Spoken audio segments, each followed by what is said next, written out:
네, 오늘 우리에게 주시는 말씀은 여호수아서 11장 1절부터 9절까지 말씀입니다. 우리 화면에 나오는데요. 다 같이 자리에서 일어나셔서 한 절씩 교독하도록 하겠습니다.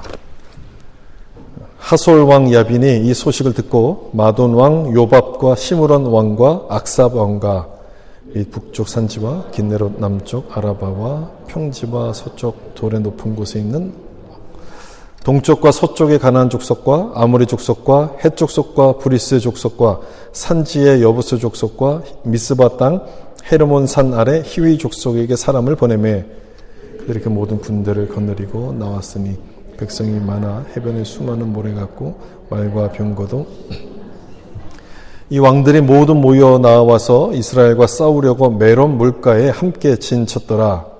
여호와께서 여호수아에게 이르시되 그들로 말미암아 두려워하지 말라.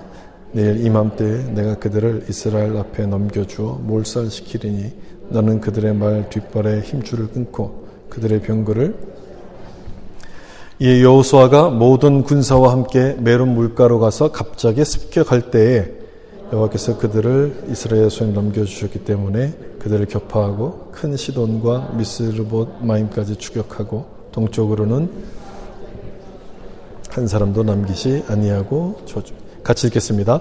여호수아가 여호와께서 자기에게 명령하신 대로 행하여 그들의 말 뒷발에 힘줄을 끊고 그들의 병거를 불로 살랐더라. 아멘. 말씀에 은혜 받으세요. 인사하면서 앉겠습니다.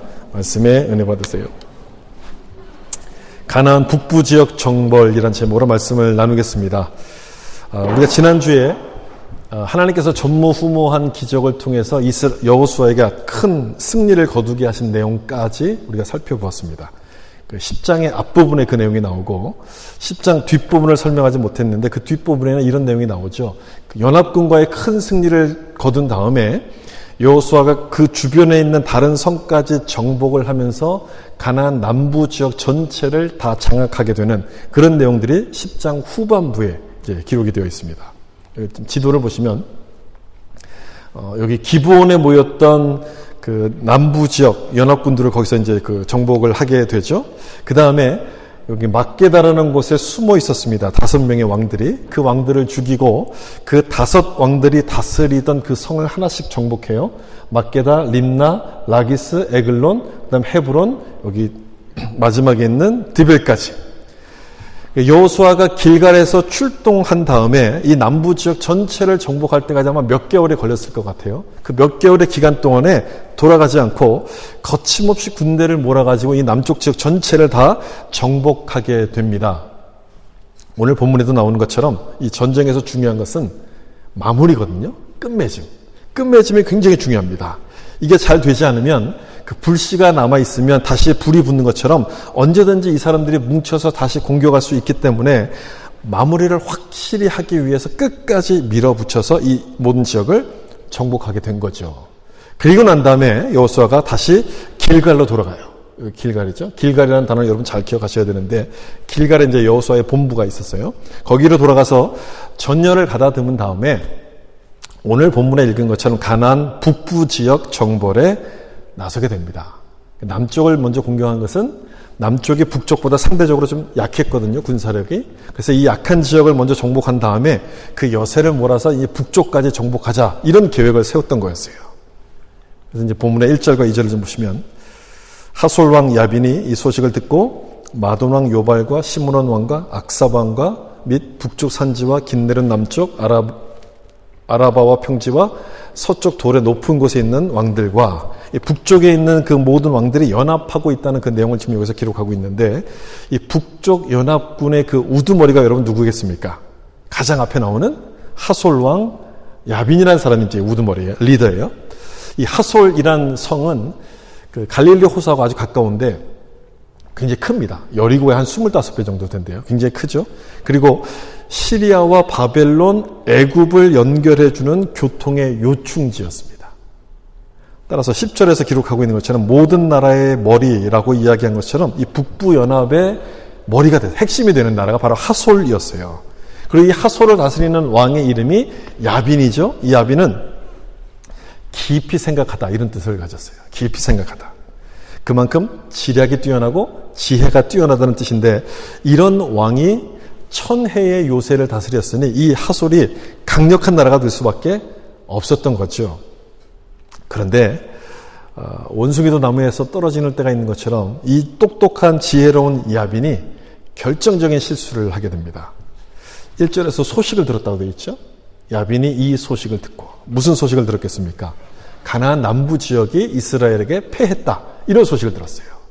이들이 패해서 다 멸망했고 그렇지만 이 기브온 민족은 이스라엘과 화친을 해서 살았다. 이런 두 가지 소식을 딱 들었을 거예요.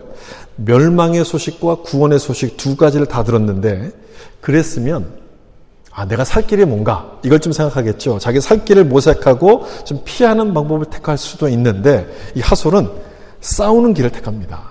이스라엘과 싸우기로 딱 결정을 해요. 왜 그랬을까요? 자기들 힘이 이스라엘보다 강하다 이렇게 믿었던 거예요. 실제로 이 북부 지역이 남쪽 지역보다 훨씬 더 군사력이 강했기 때문에 남쪽 사람들이 패배한 것에 대해서 그렇게 크게 신경 쓰지를 않습니다. 쟤네들은 져도 우리는 지지 않아. 우리는 이겨. 이런 생각을 가지고 있었어요. 그래서 북부 연합군들을 다 모아가지고 이스라엘에 대항해서 싸우게 되는데 이것이 결정적인 실수였어요. 이 전쟁으로 완전히 이들이 멸망하기 때문에 그렇죠. 그 다음 4절과 5절을 보시면 그들이 그 모든 군대를 건너리고 나왔으니 백성이 많아 해변에 수많은 모래 같고 말과 병거도 심히 많았으며 이 왕들이 모두 모여 나와서 이스라엘과 싸우려고 메론 물가에 함께 진쳤더라. 이 군대가 얼마나 많았으면 이 해변에 모래처럼 많았다라고 이야기합니다. 보통 저렇게 쓸 때는 학자들 추정할 때 한 30만 이상의 사람들이었을 거라 추정을 해요. 지금도 굉장히 큰 숫자인데 그 당시로는 이제 엄청난 숫자였던 거예요. 게다가 이 사람들은 어떤 무기를 가지고 있었냐면 말과 병거를 가지고 있었어요.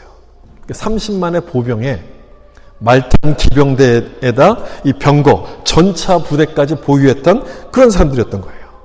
당시 병거라는 것은요, 애국 같은 큰 나라 또는 아수르 같은 큰 나라들만 가지고 있었던 첨단 무기였는데 이 무기를 이 사람들이 가졌던 거예요. 가나안 북부 사람들이. 그랬으니 아무리 여호수아가 가나안을 정복했다 그런 소문을 들었다 할지라도 하솔 왕 야빈은 꿈쩍하지 않았던 거예요. 그런데 이 사람들이 어디에 지금 모였다고 기록하고 있습니까? 5절 끝부분에 여기 모였다고 되어 있어요. 메론 물가에 모였다라고 되어 있어요. 발음을 잘 하셔야 되는데 발음을 잘못하면 좀 이상하게 돼요. 메론 물가에 모였다고 되어 있어요. 이건 또 무슨 자신감입니까? 이 뒤에 큰 메론이라는 큰 호수였나 봐요. 큰 호수 앞에다 이렇게 쭉 도열해서 이제 부대가 정렬해 있었다는 얘기인데 이런 모양이 이제 배수진 아닙니까? 근데 이런 상태에서는 적이 기습을 하면 도망갈 데가 없어요. 그래서 다 몰살당할 수밖에 없는 그런 상황이고 이런 배수진을 치는 것은 최후에 가장 마지막으로 쓰는 그런 수단인데 이 하솔 왕은 시작부터 지금 이렇게 진을 치고 시작하는 거예요. 그건 뭘 말하냐면 여호수아는 절대 우리를 이길 수 없다는 자신감 때문에 우리가 꼭 이긴다는 그 자신감 때문에 지금 이렇게 하는 거예요. 여러분 여호수아가 지금 어디 있다 그랬습니까? 가나안 정보를 마치고 어디로 돌아갔어요? 길갈. 길갈에 있어요. 길갈에서부터 여기 지금 하솔까지 오려면 적어도 한 일주일은 걸립니다. 갈릴리 북부 지역이니까 한 일주일 정도는 걸려요. 그러니까 그 전에 이 여호수아가 오기 전에 우리가 기다리고 있다. 이들을 공격하자. 이렇게 계획을 세웠던 거예요. 근데 여러분 여호수아가 이 사람들 생각대로 움직이겠습니까? 절대 움직일 리가 없죠. 여호수아가 어떤 사람이냐면 우리 지난주에도 봤잖아요. 남부군하고 싸울 때 갑자기 그들에게 이르니 이 단어 기억나십니까? 갑자기 그들이 예측 못하고 있을 때 여호수아 군대가 갑자기 나타났다는 거죠. 바로 그 부분이에요. 마치 홍길동처럼 동에서 번쩍 서에서 번쩍 하듯이 이렇게 움직였어요. 오늘 7절도 보세요. 같이 한번 읽어볼까요? 이에 여호수아가 모든 군사와 함께 메론 물가로 가서 갑자기 습격할 때 이때도 마찬가지예요. 갑자기 습격할 때 똑같은 이야기가 나오죠. 이들 허를 찌는 거예요. 적어도 일주일 이상 걸린다고 예상을 하고 있었는데 갑자기 이스라엘 군대가 나타나서 이들을 기습하는 겁니다. 하솔 왕 야빈이 깊이 생각하다는 그런 뜻이라고 그랬잖아요. 근데 그 이름처럼 깊이 생각을 안 한 거예요. 이 남부 연합군이 어떻게 패배했는가를 보면 자기들도 어떤 전략을 세워야 될지는 이제 알게 되는데 그냥 자기들의 힘만을 믿고 전면전을 딱 택한 거죠. 이것은 하나님께서 약속하신 대로 여호수아에게 승리를 주시겠다는 그 약속대로 그걸 주시기 위해서 이들의 눈과 귀를 가렸던 겁니다. 그랬으니 이런 어리석은 선택을 하게 된 것인데 여러분 여기서 우리가 한 가지 배울 교훈이 있습니다. 지금 야빈의 이 선택은 합리적인 선택이었어요. 합리적. 그런데 그 합리적인 선택이 패착이었다는 것을 보여주고 있어요. 북부연합군과 여호수아의 전략을 비교하면 게임이 안 됩니다. 이 사람들은요, 첨단 무기가 있어요. 누가 봐도 여호수아가 이길 수가 없는 그런 전쟁이거든요. 이런 분석이 딱 나오는 거예요. 이 분석이 여러분 맞는 얘기입니까? 틀린 얘기입니까? 맞는 얘기죠. 전력만 놓고 보면 딱 여호수아가 질 수밖에 없어요. 야빈이 승리한다는 것이 합리적인 판단인데 결과는 어떻게 됩니까? 누가 이깁니까? 여호수아가 이겨요. 결과는 여호수아가 이겨요. 왜요? 야빈이 뭘 간과했기 때문에 그렇습니까? 이스라엘에게는 하나님이 함께 하신다는 이 사실을 간과한 거예요. 여호수아는 무기가 없음에도 불구하고 대신 하나님께서 이들을 싸우셨어요. 그걸 간과한 겁니다. 그러니 이길 수가 없는 거죠. 반대로 생각해봐도 마찬가지죠. 여호수아 입장에서도 이 싸움은 참 어려운 싸움이에요. 여호수아는 그냥 맨손, 그냥 칼 또는 소총으로 싸우는데 적은 미사일로 공격을 하는 거예요. 여러분, 이게 싸움이 됩니까? 우리가 더 두렵죠. 만약 두렵지 않다면 거짓말일 거예요. 두려운 게 정상이고 여호수아도 참 두려웠을 거예요. 그래서 이럴 때는 합리적인 판단을 따라서 도망갑니다. 내가 싸워도 게임이 안 돼. 도망가야 하는 게 살 길이다. 합리적인 판단을 따르면 도망가야 되는데 여호수아는 하나님을 의지해요. 그러니까 합리적인 판단을 따른 것이 아니라 믿음을 따라요. 믿음. 아주 중요한 사실을 여기서 여호수아가 보여줘요.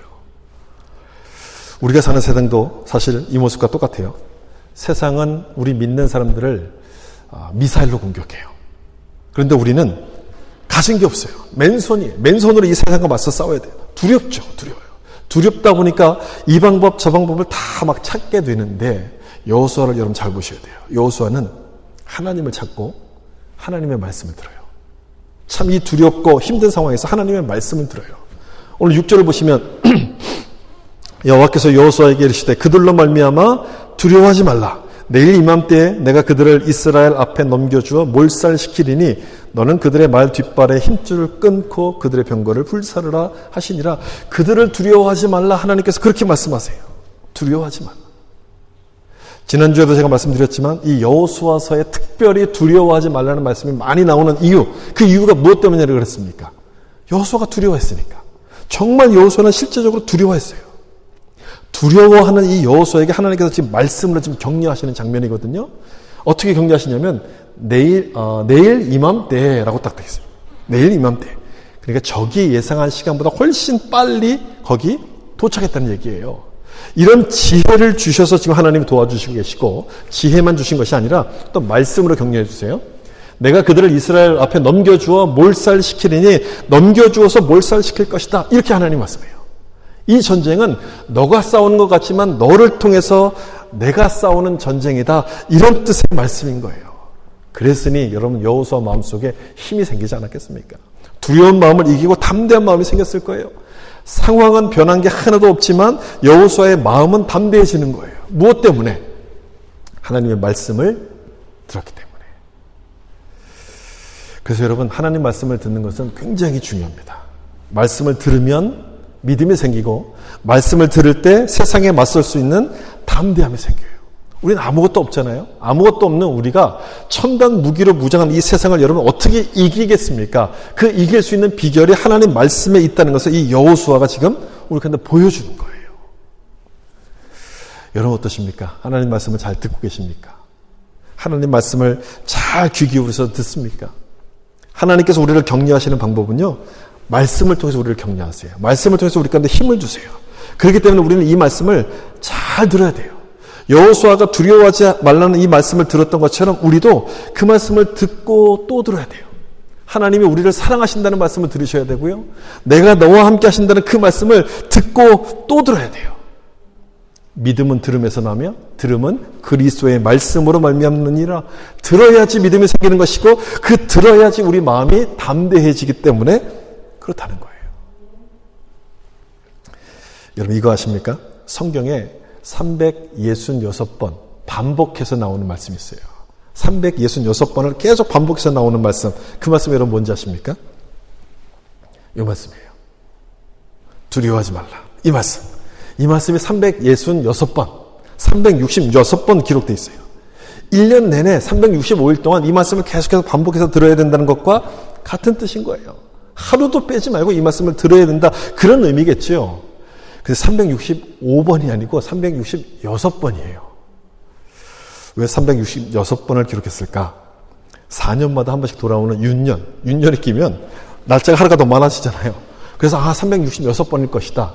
그 루마니아 공산차에서 감옥에 갇혔던 리차드 본브란트라는 목사님이 감옥 속에서 하나님의 말씀을 읽다가 발견했는 게 이거였어요. 366번. 윤년까지 계산하셔서 이렇게 하나님께서 정확하게 말씀하시는구나. 이걸 이제 깨닫고 이제 책에다 이제 기록한 내용이에요. 아무리 좋은 음식도 많이 먹으면 탈이 나죠. 근데 하나님의 말씀은요, 들어도 탈이 나지 않아요. 들으면 들을수록 우리가 힘이 나요. 아니, 계속 들어도 부족해요. 여러분, 지금 들을 때는 힘이 나잖아요. 근데 이 말씀은 지나고 나중에 집에 가면 잊어버려요. 그래서 또 두려워지기 시작해요. 그래서 하나님의 말씀은요, 계속 듣고 또 들어야 돼요. 그렇게 듣다 보면 우리 마음속에 담대함이 생기는 거예요. 그래서 뭔가 불안해진다, 내 마음이 힘들어진다라고 생각하면 다시 이 말씀을 읽어보셔야 되는 거예요. 여기 한번 보세요. 시편 20편 7절 말씀 이렇게 되어 있어요. 우리 같이 한번 읽어볼까요? 어떤 사람은 병거, 어떤 사람은 말을 의지하나 우리는 여호와 우리 하나님의 이름을 자랑하리로다. 아멘. 여러분은 무엇을 의지하십니까? 병거를 의지하십니까? 말을 의지하십니까? 여기에 무엇을 의지해야 될지 아주 분명하게 기록하고 있지 않습니까? 하나님의 이름, 여호수아처럼 하나님의 말씀을 의지하셔서 어떤 두려움도 이길 수 있기를 예수님의 이름으로 축복합니다. 다시 본문 6절의 그 끝부분을 좀 돌아가서 보면 격려의 말씀만 하신 게 아니고 이상한 명령을 여기서 하세요. 말의 힘줄을 끊고 병거를 불사르라, 불태우라 이렇게 말씀하세요. 이 말과 병거는 그 당시에 최첨단 무기였기 때문에 전쟁을 해서 이기면 무조건 챙겨야 될 것들이었어요. 무조건 가져와야 되는데 하나님은 다 버리라 이렇게 말씀해요. 왜 이렇게 말씀하셨을까? 이스라엘 백성들이 이 첨단 무기를 가져다가 하나님보다 더 의지할까 봐 이렇게 하나님 말씀하시는 거예요. 더 의지할까 봐. 다윗이 고백한 것처럼 전쟁은 여호와께 속한 것이기 때문에 그러니까 무기로, 첨단 무기로서 전쟁을 이기는 것이 아니라 하나님이 도와주셔야지만 이길 수 있다는 것을 이 말씀을 통해서 이스라엘 백성에게 확인시켜 주는 거예요. 무기로 이기는 게 아니라 내가 도와줘야지만 이길 수 있는 것이다. 이렇게 말씀하시는 거예요. 이스라엘 백성들의 이번 전쟁을 하나님의 은혜로 이기지 않았습니까? 하나님의 도움으로 이겼어요. 그런데 시간이 지나다 보면 이 은혜를 잊어버릴 거예요. 잊어버리게 돼요. 정말 그랬죠. 이 성경 구약의 역사를 쭉 읽어보면 그랬어요. 이스라엘 백성들이 하나님의 은혜를 잊어버려요. 그래서 뭘 모으기 시작하냐면 병마를 모으고 군마를 모으고 이 병거를 갖추기 시작해요. 솔로몬 시대 때 제일 많았잖아요. 그래서 하나님을 잊어버리고 이런 것들을 말을 많이 모으다가 타락의 길로 가게 되는데 그렇게 되지 말라고 미리 지금 경고하시는 말씀인데 여러분 이 말씀을 지금 우리에게 적용한다면 어떻게 적용할 수 있겠습니까? 병거와 말 이게 뭘까요? 지금 우리에게는 나를 지켜줄 인맥 또는 재물, 돈 뭐 이런 것들로 우리가 적용해 볼 수 있겠죠? 그런 것들을 의지하지 말라 이런 말씀이에요. 나를 지켜줄 수 있는 그 모든 많은 것들 그런 것들을 의지하지 말고 하나님을 의지하라 그 말씀인 거죠. 여러분 우리는 이렇게 기도해요. 하나님 나에게 은혜를 주시면 절대로 잊지 않겠습니다. 하나님 이번만 도와주시면 내가 절대 never ever 잊어버리지 않겠습니다. 그렇게 기도해요. 근데 그 말이 끝나기가 무섭게 우리는 잊어버려요. 그 일이 딱 해결됨과 동시에 우리는 잊어버려요. 하나님이 도와주셨다는 것은 싹 잊어버리고 내 힘으로 한 것처럼 교만해져서 어깨에 막 힘을 주기 시작해요. 그래서 하나님은 말의 힘줄을 끊고 병거를 태우라 이렇게 말씀하신 거예요. 이스라엘 백성들은 하나님의 백성 아닙니까? 하나님의 백성이기 때문에 가나안 사람들과는 다르게 살기를 원하신다는 그 말씀인 거예요. 너희는 다르게 살아야 된다 이 말씀. 다르게. 여러분 다르게라는 단어를 꼭 기억하시면 좋겠어요. 우리가 평생 기억해야 될 단어예요. 이 다르다는 얘기는 구별됐다는 얘기고요. 거룩하다는 말과 같은 거예요. 하나님은 다르게 살기를 원하세요. 병거와 말을 가지다 보면 내가 교만해질 수가 있고 교만해지다 보면 다른 사람에게 갑질할 수 있고 괴롭히는 자가 될 수 있기 때문에 그렇게 살지 말고 하나님 백성답게 거룩하게 다르게 살아라. 세상의 방법을 따라 살지 말고 하나님의 말씀, 하나님의 방법으로 다르게 살아라. 그렇게 하시는 말씀이 바로 이 말씀인 거예요. 다르게 살아라. 그럼 다르게 살아야죠. 우리 다르게 살아야죠. 다르게 살려면 여러분 이 말씀대로 병거를 태워야 되잖아요. 여러분의 병거를 태울 수 있겠습니까? 여러분의 병거, 여러분이 가진 재산, 여러분이 가진 능력, 여러분이 가진 실력, 이 모든 것들을 다 버릴 수 있겠어요? 참 어렵겠죠. 예. 한번 그런 질문들을 스스로 좀 던져보면 좋겠어요. 내가 가진 모든 힘, 내가 믿는 모든 것들을 다 내가 버릴 수 있을까? 사람들은 불교가 청빈 사상을 강조하고 기독교는 청부 사상을 강조한다고 이야기하죠. 청부, 깨끗한 부자가 되는 걸 강조한다. 뭐 이렇게 얘기를 하는데 성경은 잘 몰라서 그렇습니다. 여러분, 성경은 부를 강조해 본 적이 없어요. 성경에서. 대표적인 말씀이 낙타가 바늘귀로 들어가는 것이 부자가 천국에 들어가는 것보다 쉽다. 그 말씀인 것이죠. 여러분, 그 말씀이 청부 사상을 담고 있습니까? 그렇지 않아요. 성경은요, 언제나 부를 주시는 하나님을 강조하지 그 부 자체를 강조하지 않아요. 예를 들어서 하나님을 섬길 때 내 재물이 걸림돌이 된다면 재물을 버리고 하나님 앞에 나오라 이렇게 말씀하고 있어요. 그러니까 청빈 사상에 훨씬 더 가까운 거예요. 청빈 사상. 종종 이런 엉뚱한 생각을 좀 하게 돼요. 아, 성경에 정말 이렇게 청빈을 강조하고 있다면 우리가 다이어트를 하는 것처럼 재물의 다이어트도 좀 해야 되지 않을까. 재물의 다이어트. 이 돈의 다이어트도 좀 필요하지 않을까. 아유, 당장 내일 먹을 것도 없는데 무슨 다이어트를 합니까? 물론 그럴 수도 있겠지만 우리가 목표로 하는 게 부자가 되는 것 아닙니까? 잘 살아보려는 것 아닙니까? 내가 부자가 돼서 열심히 모으는데 오히려 거꾸로 생각하는 거예요. 부자가 되지 않도록 나에게 주신 걸 자꾸 쓰는 거예요. 자, 베푸는 거예요. 자꾸 나누는 거예요. 흘려보내는 거예요. 왜 그래야 되냐? 부자가 돼서 하나님을 잊어버리고 세상 사람과 똑같이 살아간다면 그것은 우리에게 주신 축복이 아닌 거죠. 그런 사람이 여러분 얼마나 많은지 몰라요. 놀러 가야 되고 여행 가야 되고 돈이 많다 보니까 하나님 앞에 나와서 예배할 수 있는 시간이 없는 거예요. 하나님을 잊어버리고 살아요. 그렇게 사는 것보다는 차라리 병거를 버리고 하나님을 기억하는 것이 우리에게 더 큰 축복이 되는 것이기 때문에 다시 한번 우리는 이 말씀을 깊이 생각해 볼 필요가 있는 거예요. 구절을 좀 보시면 여호수아가 여호와께서 자기에게 명령하신 대로 행하여 그들의 말 뒷발의 힘줄을 끊고 그들의 병거를 불로 살랐더라. 병거를 태웠다는 얘기는 전쟁에서 승리했다는 말씀인데 승리의 비결의 문제를 여러분 잘 보세요. 여호수아가 어떻게 해서 이겼다라고 기록하고 있습니까? 자기에게 명령하신 대로 행하여라고 돼 있어요. 명령하신 대로 행하여 순종함을 통해서 이겼다는 거예요. 전쟁은 하나님께서 한 것이기 때문에 무기로 이기는 것이 아니라 하나님의 말씀에 순종함으로써 이기는 거예요. 그를 명령대로 행하여 라고 기록하고 있죠. 이 말씀이 7절에 9절에 15절에 21절에 계속해서 반복하고 있어요. 여호와의 명령대로 행하여. 승리의 비결이 여러분 어렵지가 않죠. 누구의 말씀대로만 하면 되는 겁니까? 하나님의 말씀대로만 하면 되는 거예요. 여호수아는 매복하라면 매복해서 이겼고요. 기습하라면 기습해서 승리했습니다. 여호수아의 전략은요. 너무 심플했어요. 너무 간단했어요. 하나님 말씀대로 하자. 이거예요. 다른 전략이 없어요. 그냥 하나님 말씀대로 하자. 이게 전략이에요. 여러분 이게 쉽습니까? 어렵습니까? 하나님 말씀대로 하는 게 쉬운가요? 어려운가요? 어렵다면 왜 어렵습니까? 내 생각이 자꾸만 앞서 있기 때문에 어렵죠. 내 생각에 따르다 보면 합리적인 판단을 따르고 싶은 거예요. 합리적으로 판단하고 싶기 때문에 자꾸만 이 말씀대로 따라가는 것이 어려워요.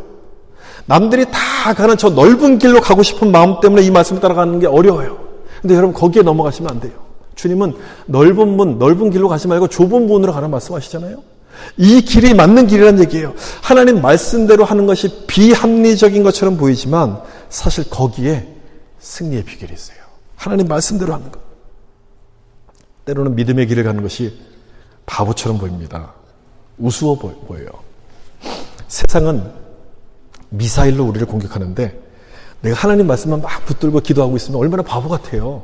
그렇잖아요. 참 바보처럼 보이잖아요. 놀라운 사실은요. 그 바보가 승리한다는 거예요. 그게 놀라운 거예요. 그 바보가 승리한다는 거예요. 여호수아가 지금 그런 것처럼 그 바보가 승리해요. 승리의 비결은 하나님 말씀을 믿고 하나님 말씀에 순종하고 사는 것에 있다는 그 사실을 우리가 반드시 기억해야 돼요. 시편 2편 2절부터 4절까지 말씀에 이런 말씀이 있어요. 세상의 군왕들이 나서며 관원들이 서로 꾀하여 여호와와 그의 기름 부음 받은 자를 대적하며 우리가 그들의 맹 것을 끊고 그의 결박을 벗어버리자 하는도다. 4절 우리 같이 한번 읽어볼까요? 하늘에 계신 이가 웃으시며 주께서 그들을 비웃으시리로다. 세상은 믿음을 지키는 우리를 향해서 바보라고 이야기하지만 하나님이 보실 때는 누가 바보라는 거예요? 그들이 바보라는 거예요. 하늘에 계신 이가 웃으시며 하나님이 보실 때는 그들이 바보라는 거예요. 지금 이 말씀은 메시아에 대한 예언의 말씀이거든요. 기름 부음 받은 자를 대적하여 메시아에 대한 예언의 말씀인데 예수님의 모습이 꼭 바보 같았어요. 바보 같았어요. 그래서 그 당시 유대 종교 지도자들과 이 빌라도가 오늘 본문에 나오는 연합군들처럼 똘똘 뭉쳐갖고 이 예수님을 죽이려 합니다. 예수님이 힘이 없어 보이니까 나약해 보이니까 이 예수님을 죽이려 했는데 결국 자기들이 망하게 돼요.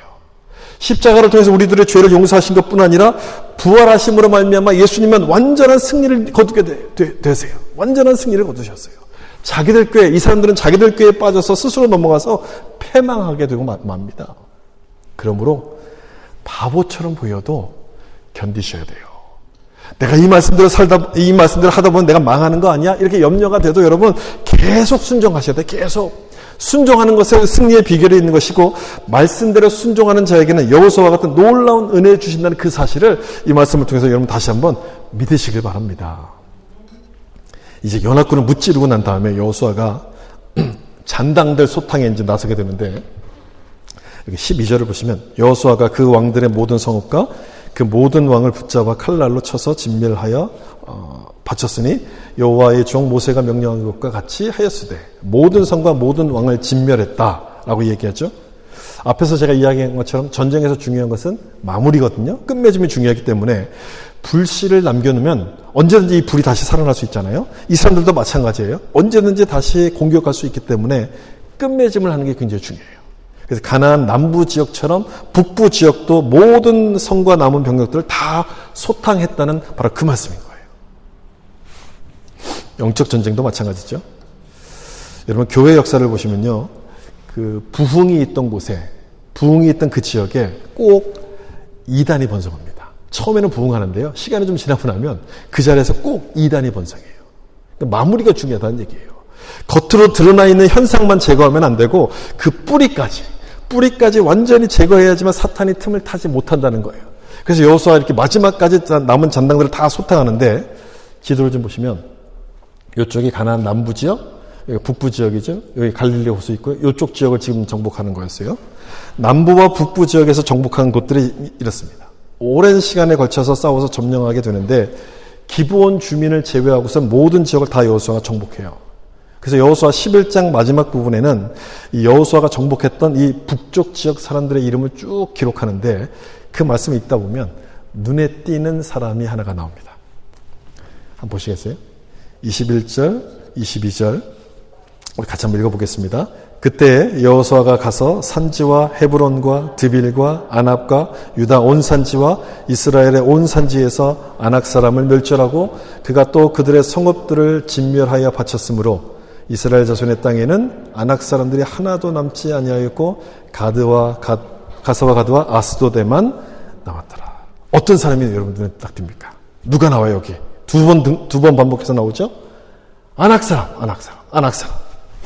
이 아낙 사람들이 누군지 여러분 기억하십니까? 모세가 12명의 정탐꾼을 가나안 땅에 보냈을 때 이 사람들이 돌아와서 부정적인 보고를 하잖아요. 무엇 때문에 부정적인 보고를 했습니까? 그 땅에 자기들이 갔을 때 누굴 봤냐면 그 땅에 사는 아낙 자손의 거인을 보았다. 그 거인 때문에 우리는 다 망했다. 그들을 정복할 수 없다라고 이렇게 부정적인 보고를 하잖아요. 이 사람들을 보고서 부정적인 보고를 하다가 하나님의 진노를 사서 광야에서 다 죽었어요. 이스라엘 백성들에게 두려움을 심어 주어서 하나님을 불신하게 만들었던 장본인, 그래서 가나안 땅에 들어가지 못하도록 그 길을 막았던 장본인이 아낙 자손인 거예요. 그래서 이 아낙 자손의 이름이 가나안 전쟁을 마무리하는 그 마지막에 꼭 집어서 언급이 됩니다. 이 사람들의 이름을 언급함으로 말미암아 우리를 미혹하여 넘어뜨렸던 이 사람을 진멸해서 하나님이 우리 가운데 완전한 승리를 주셨다는 사실을 여기서 지금 기록하고 있는 거예요. 이 안악자손을 보면 이런 게 생각나요. 이 안악자손이 대를 이어서 이스라엘 백성들을 지금 괴롭히잖아요. 아주 골칫거리였어요. 이스라엘 백성들에게 골칫거리. 이 안악자손 때문에 불평하다가 출애굽 1세대가 다 광야에서 죽어요. 그리고 거기서 태어났던 출애굽 2세대는 광야에서 얼마나 고생을 많이 합니까? 40년 동안 광야를 돌아다녔잖아요. 이 고생한 것이 다 안악자손 때문에 그래요. 그러니까 대를 이어서 괴롭혔어요. 이스라엘 백성들을. 그래서 이 안악자손이 누군가를 가만 생각해 보면 우리 인생에도 이런 안악자손이 있다는 것이 이제 생각이 들죠. 우리는 보통 이것을 집안 내력 이렇게 부릅니다. 집안 내력. 집안 내력이라고 이야기하지만 대를 이어서 괴롭히는 문제들이 집안마다 있어요. 어떤 집안은 뭐 가정폭력 이것이 막 이렇게 끊임없이 내려오기도 하고 또 어떤 집안은 도박 뭐 이런 것들이 있어요. 뭐 여러 가지 문제들이 있겠죠. 그거를 보고 자란 아이들은요. 하지 말아야지라고 생각하지만 어느 순간이 되면 똑같은 모습이 돼요. 그래서 그 집안을 무너뜨리게 되는데 안악자손이 바로 그것과 똑같아요. 안악자손. 근데 어떻게 됩니까? 하나님을 믿고 순종한 여호수아에게 그 안악자손이 어떻게 됩니까? 안악자손이 진멸하여 바쳤으므로 진멸된다고 말씀하고 있어요. 진멸되는 거예요. 하나님께 순종한 여호수아에게. 첨단 무기를 가져도 해결해 드릴 수 없습니다. 돈이 많고 아무리 능력이 성공한다 해도 이 문제는 없어지지 않아요. 오히려 그 문제가 더 커질 수밖에 없어요. 그래서 어떻게 하면 사라지느냐? 하나님을 찾고 붙들면, 놀랍게도 하나님을 찾고 붙들면 사라지지 않을 것 같은 이 안악자손이 사라지는 것이고 나를 괴롭히는 문제, 우리 가정을 힘들게 만드는 문제가 그 문제가 사라지게 된다는 거예요. 22절에 안악자손이 하나도 남지 아니하였고 하나도 남지 않았어요. 하나도. 이 말씀처럼 이 하나님의 이름을 믿고 예수님의 이름을 믿는 자들에게는 안악자손이 완전하게 쫓겨나가는 거예요. 여러분 믿으십니까? 예수 이름을 붙들 때 쫓겨나가는 거예요. 가나안 전쟁이 영적 전쟁이라고 한다면 우리를 괴롭히는 이 안악자손은요 사탄을 상징하는 것이죠. 여러분 사탄을 이길 수 있는 힘은 누구의 이름에 있습니까? 예수의 이름에 있어요. 아까 우리가 찬송한 것처럼 예수 이름에 그 능력이 있어요. 오늘 여호수아가 하나님 말씀에 순종하고 그 다음에 순종해서 승리했다고 하는 그 말씀은 예수의 이름을 붙들고 예수의 이름을 선포한 것을 의미하는 그 말씀인데 따라서 이 안악자손을 물리칠 수 있는 능력은 누구의 이름에 있다는 것이냐면 예수의 이름에 있다는 거예요. 예수의 이름. 오늘 본문은 안악자손을 물리치고 난 다음에 몰아내고 났더니 그 땅에 전쟁이 그쳤더라. 그렇게 기록합니다. 안악자손을 몰아내고 났더니 그 땅에 전쟁이 그쳤다. 내 마음의 전쟁이 그치고 평화가 임하기를 원한다면 안악자손을 여러분 쫓아내셔야 돼요. 여러분 가정에 전쟁터 같은 그런 가정 가운데 평화가 임하기를 원하신다면 안악자손을 쫓아내셔야 돼요. 그 안악자손을 쫓아낼 수 있는 힘이 누구의 이름에서부터 옵니까? 예수의 이름에서 오는 거예요. 예수의 이름. 사탄은 전쟁의 영이지만 예수님은요 평화의 왕이에요. 사탄이 치르는 그 전쟁을 예수님께서 평화로 바꾸시는 분이에요. 그래서 그 이름을 선포하셔야 되는 거예요. 지난주에 우리가 보았던 것처럼 태양아 기브온 위에 머무르라 이렇게 선포했던 이 여호수아처럼 전쟁터 같은 내 삶 속에 예수의 이름으로 이 전쟁터 같은 날 괴롭히는 안악자손아 멈출지어다 물러갈지어다 예수의 이름으로 여러분 그렇게 선포하셔야 돼요. 한번 해보세요. 여러분. 그렇게 해보세요. 여러분을 괴롭히고 있는 고질적인 문제들, 건강에 대한 문제들, 여러 가지 문제들 그 예수의 이름을 갖고 선포해보세요. 안악자손이 물러가고 우리가 생각하지 못했던 놀라운 승리를 우리 가운데 주실 줄로 믿습니다. 말씀을 마치겠습니다. 가나안은 하나님이 약속하신 땅이지만 그냥 평화가 오지 않습니다. 하나님의 이름으로 싸우며 정복할 때 그 땅에 평화가 와요. 우리 삶도 마찬가지죠. 우리 삶도 하나님께서 우리 삶에 풍성한 은혜를 주시겠다 약속하셨어요. 그런데 그 약속은 그냥 주어지지 않아요. 어떻게 하면 주어지느냐? 예수의 이름을 선포하며 사탄과 싸우고 예수의 이름을 붙들고 은혜가 임하기를 기도하게 될 때 전쟁터 같은 우리 마음 가운데 하나님의 평화가 찾아오게 되는 것입니다. 오늘 말씀을 듣고 오늘 말씀처럼 예수의 이름을 붙들고 의지하셔서 여호수아와 같은 승리의 삶을 살 수 있기를 예수님의 이름으로 축원합니다.